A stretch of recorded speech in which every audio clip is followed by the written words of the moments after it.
Hello friends, welcome back to my YouTube channel Baby Step Tutorials. आज जो है हम सीआईबी के जो हमारा ईबीएम है उसका मॉड्यूल ए का second unit supply and demands के एमसीक्यूज करेंगे। ठीक है, तो चलिए देखते हैं। पहला जो हमें क्वेश्चन दे रखा है वो दे रखा है the demand schedule represents which of the following.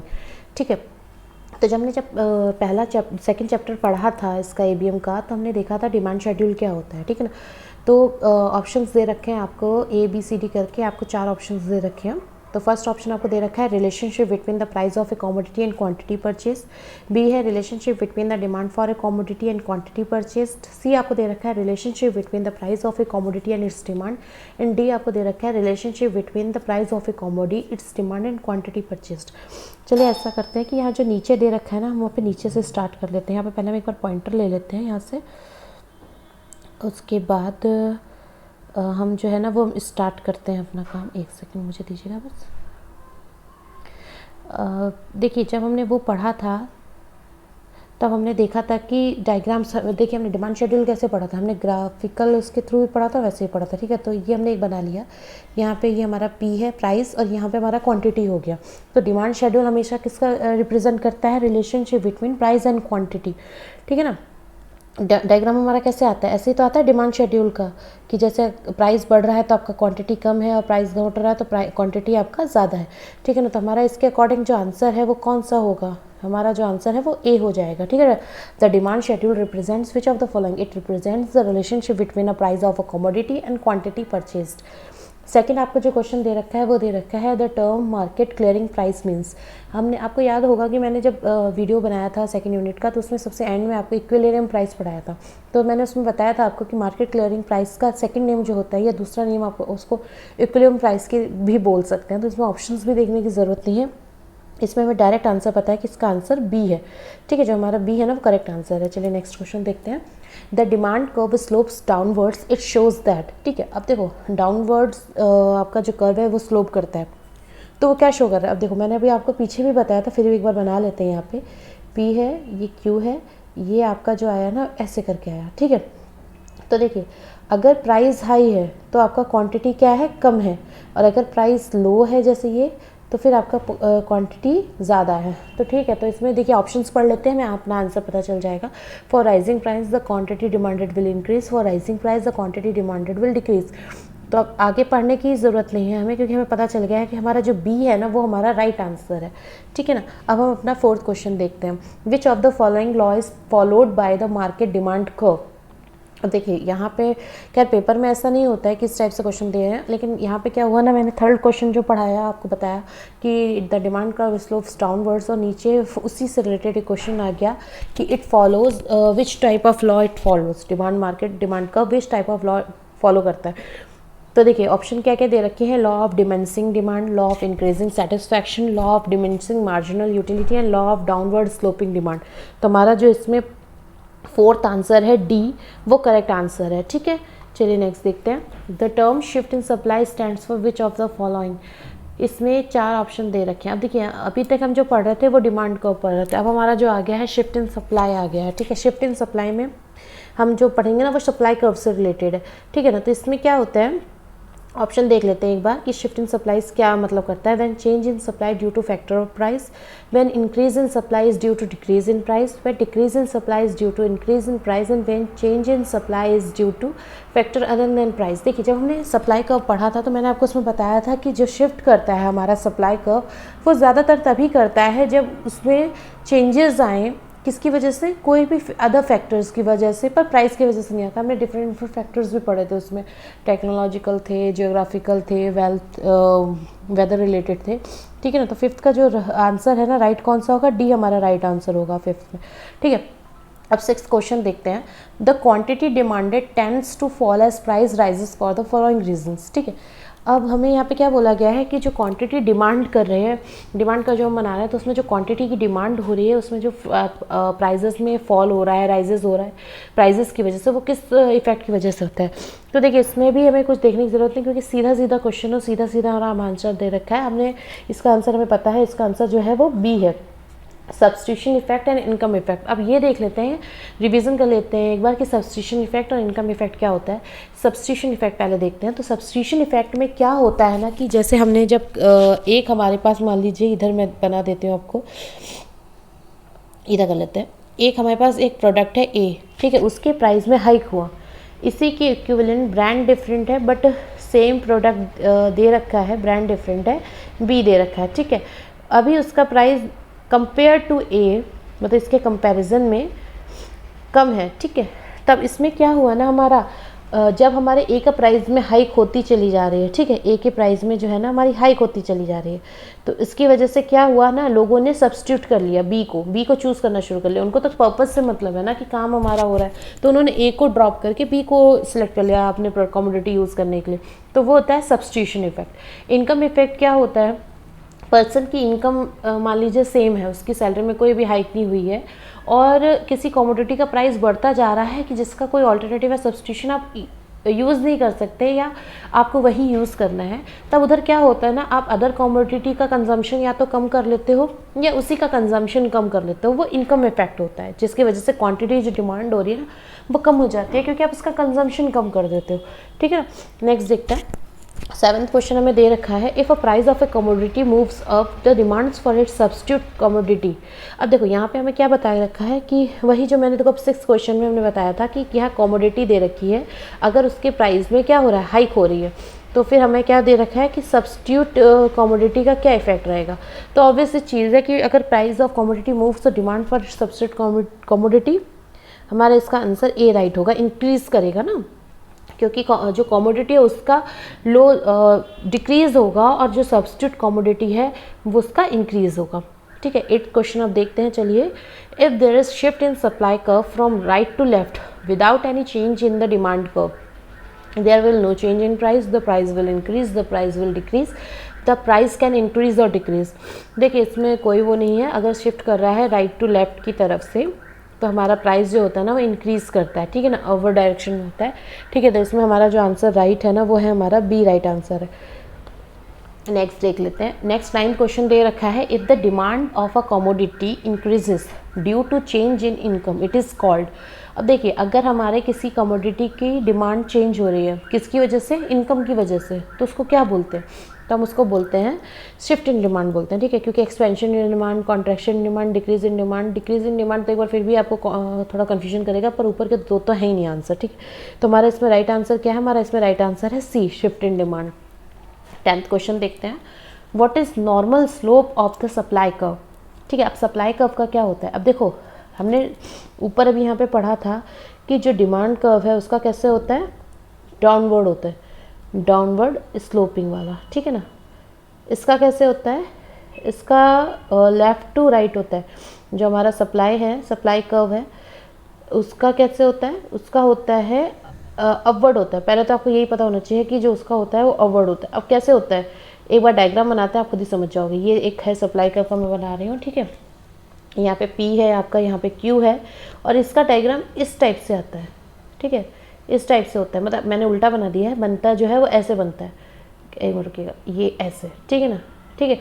तो इसमें क्या हुआ, ये अपवर्ड जा रहा है, देख रहे हैं आप, ठीक है ना, जो आपका लेफ़्ट टू राइट है अपवर्ड जा रहा है। तो हमारा इसमें ए से सी तक में राइट डाउनवर्ड, डाउनवर्ड तो छोड़ ही दें, अपवर्ड वाले में राइट टू लेफ्ट है बी में और डी में लेफ्ट टू राइट है। तो हमारा आंसर करेक्ट कौन सा होगा, हमारा जो करेक्ट आंसर है वो डी होगा, ठीक है। चलिए नेक्स्ट देखते हैं 11th question, in which of the following situation there is no tendency on the part of price to rise और फॉल, ठीक है। अब देखिए इसमें क्या पूछ रहे हैं कि अगर कभी कभी कोई सिचुएशन वैकेंसी होती है, ऐसी कौन सी सिचुएशन होती है जिसमें प्राइस और राइज और फॉल होने का कोई मतलब टेंडेंसी नहीं हो, कोई नहीं होता है, तो वो कंडीशन कौन सी होती है, आपको भी पता है, वो इक्विलिब्रियम की कंडीशन होती है ना, जहाँ पे प्राइस फॉल हो रहे हैं, नहीं हो रहा है, उसका कोई इफेक्ट नहीं। तो इक्विलिब्रियम की कंडीशन क्या होती है, जहाँ डिमांड और सप्लाई बराबर है।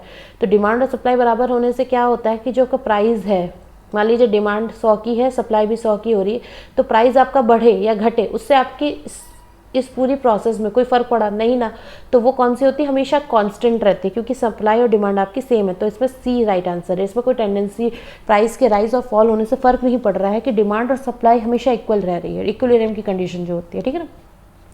12th क्या है, if there is shift in supply curve from left to right without any change in the demand curve.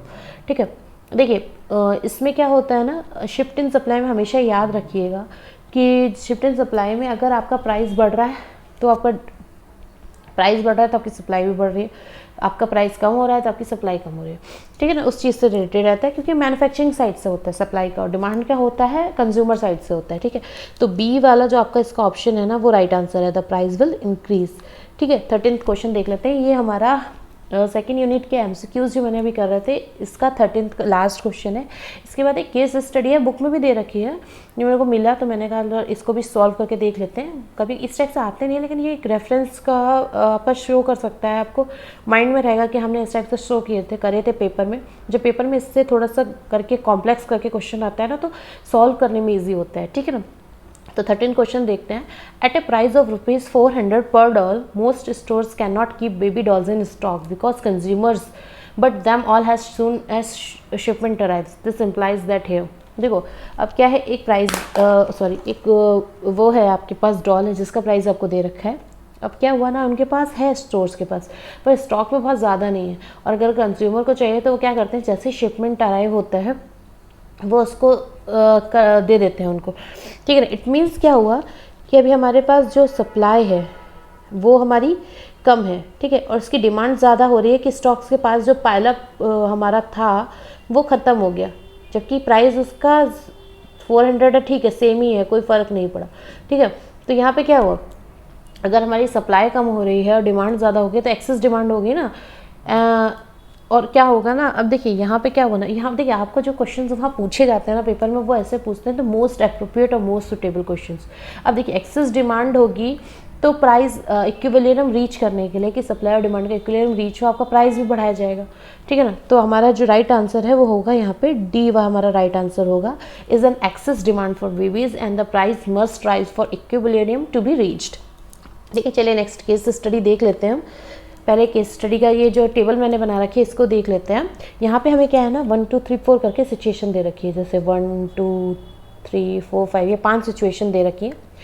In 5 situation में क्या दे रखा है आपको, यहाँ पे तो जो दे रखा है यहाँ पे आपको प्राइस दे रखा है, ये आपकी डिमांड है और ये आपकी सप्लाई है। ठीक है, ये 4 चीज़ें दे रखी हैं, इन्हीं का यूज़ करके हम आगे क्वेश्चन सॉल्व करेंगे। पहले एक बार हम क्या करते हैं ना, इसको क्लियर कर देते हैं, क्योंकि आगे आके फिर बार बार इसको यूज़ करेंगे। चलिए नेक्स्ट देखते हैं, फर्स्ट क्वेश्चन क्या है। Based on the above information for situation 1। देखिए यहाँ पे जो सिचुएशंस के नेम दे रखे हैं इसलिए ध्यान रखना है, क्योंकि हमें पीछे जाके टेबल में वही सिचुएशन ही चेक करनी है, बाकी हम पूरी सारी सिचुएशंस चेक नहीं करेंगे। तो यहाँ पे आपको सिचुएशन कौन सी दे रखी है, सिचुएशन 1 दे रखी है। ठीक है, क्या दे रखा है, what is the state of the market. अब स्टेट पूछे हैं यहाँ पे। ठीक है, तो पहले देख लेते हैं सिचुएशन 1 में डिमांड और सप्लाई का क्या है।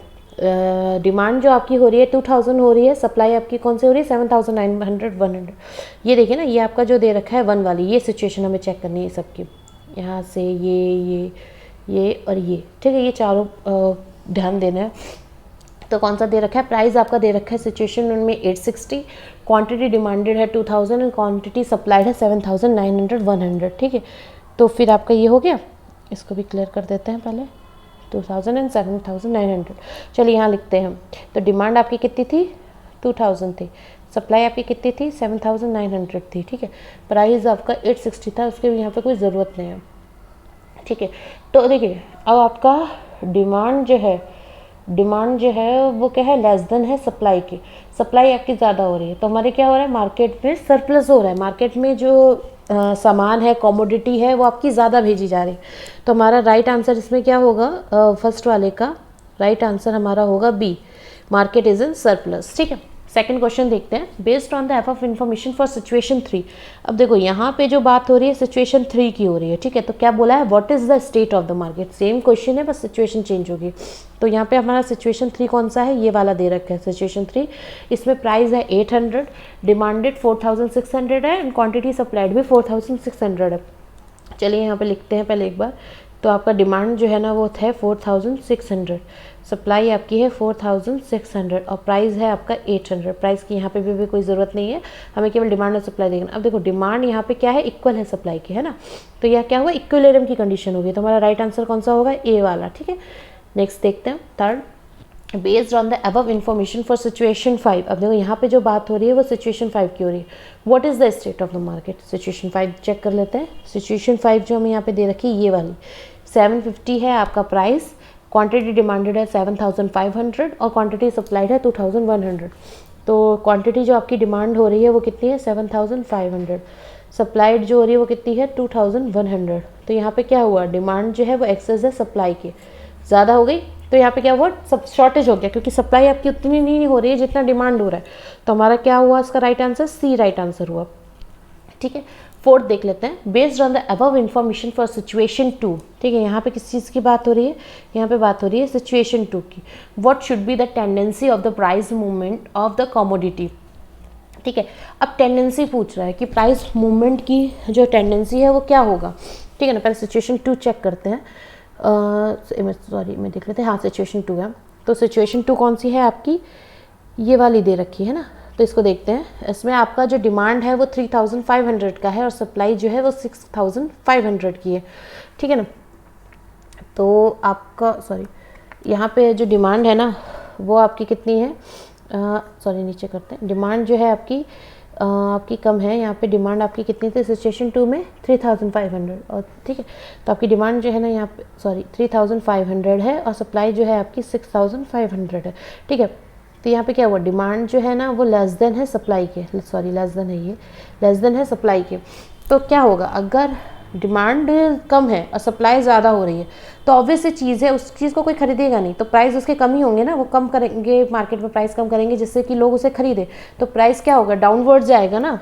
तो इसमें हमारा क्या राइट आंसर होगा, सी राइट आंसर होगा। ठीक है, नेक्स्ट दे रखा है आपको, सेम क्वेश्चन है पर यहाँ पे सिचुएशन 4 यूज़ हो रही है।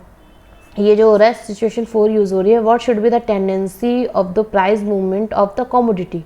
ठीक है, पहले सिचुएशन 4 देखते हैं क्या दे रखा है। सिचुएशन 4 देखिए ये वाली है हमारी सिचुएशन 4। यहाँ पे ये इसमें हमें दे रखा है 7755 प्राइस है, 6000 है आपकी डिमांड और सप्लाइड कितना हुआ 3500 हो रहा है। ये देखिए यहाँ पे ये 6000 है आपका डिमांड और 3500 सप्लाई हो रही है। चलिए लिख लेते हैं। डिमांड हमारा कितना दे रखा है 6500 दे रखा है, सप्लाई कितनी हो रही है 3500 की हो रही है। ठीक है, तो यहाँ पे क्या हुआ, डिमांड आपकी ज़्यादा है सप्लाई से। ठीक है, अब क्या होगा, मार्केट में अगर सप्लाई कम हो रही है और डिमांड ज़्यादा हो रही है तो ऑब्वियस चीज़ें सप्लायर क्या करेंगे, मैन्युफैक्चरिंग अगर उतनी ही हो रही है, इससे ज़्यादा नहीं हो पा रही है, तो वो उसके प्राइस में, सप्लाई के जो कमोडिटी है उसके प्राइस में हाइक कर देंगे। ठीक है ना, अब हाइक करने से क्या हुआ, प्राइस बढ़ गया, बहुत ज़्यादा बढ़ गया, तो प्राइस क्या हो रहा है, अब जा रहा है ना। तो इसमें हमारा राइट आंसर जो है वो बी होगा, प्राइस शुड गो अप। ठीक है, अब इसी के साथ हमारा जो ये डिमांड एंड सप्लाई यूनिट के एमसीक्यूज थे वो फिनिश हो गए हैं।